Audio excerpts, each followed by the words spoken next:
Why did this fail? People were already put off by the stark change from 2012. Alrighty, if you haven't watched the video, go watch the video. Basically, she's talking about the previous Teenage Mutant Ninja Turtles animated series. That was the one that came after the 2012, if I'm not correct.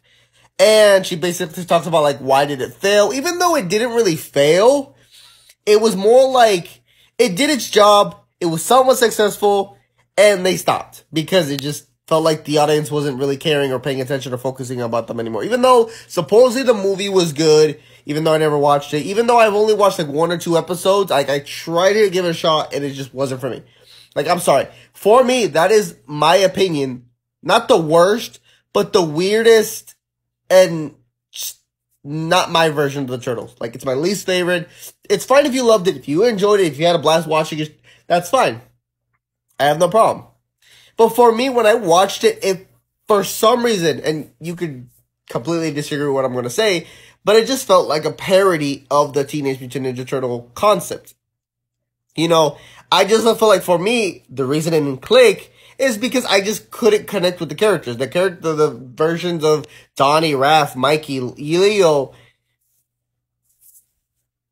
they just didn't feel the same. They didn't, you know, I didn't see them for the way I recognize them for. You know, we all know Leo for being the leader. But if I'm not correct, Raph, like how she says in her video, Raph was known for being the leader.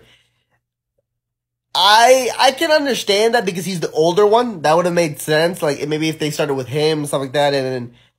But besides that, for me, the reason why I think the previous shows, even the 2012, which is still not my favorite version, but still enjoyable, is because they had a great story. It was mature, but it was still childish for all ages. It was enjoyable for all ages. I just felt like it had a pretty good Shredder, Master Splinter, even each character, Mikey, Leo, Donnie, Raph, they were known for who they were, but they were still a little bit different where even I could relate with them or I can connect with them still. Like, I can still recognize that's them. And I felt like the other show, the show that continued this, I felt like they focused too much on, instead of a little bit of everybody, they focused on, like the tone was for, of course, little kids, which that's fine. There's always going to be a show that's made for this audience, and that's fine. But as a person who loves the Teenage Mutant Turtle, I wanted to give it a shot. I wanted to be like, I'm going to love the show, but I just couldn't. You know, it wasn't for me. You know, whether they fully stopped or whether they've taken a break, I don't know, because like I said, I only watched like 1 or 2, 3 episodes, and it wasn't for me. I just didn't like where they were going or the concept of it or stuff like that. It wasn't for me. For me, the version that will always be the best Teenage Mutant Turtle, the way I loved it, was the one that would happen in 2003. The kids, 4 kids, basically, version.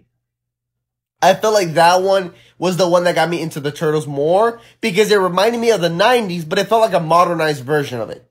You know, but like I said, we all have our versions of the Turtles. If that's your favorite, if that's, you know, the one that you love the most, that's fine. If it's your least, that's fine. For me, I gave it a shot. It just wasn't for me, you know. But let me know your thoughts. Do you guys agree with what she said? Do you guys agree with what I'm saying? It's fine. What I said made no sense. But let me know your thoughts on your actual thoughts on that show. Did you actually watch it? Did you enjoy it? Did you watch it? And was like me, where it's like, it wasn't bad, but it wasn't for me. So, yeah.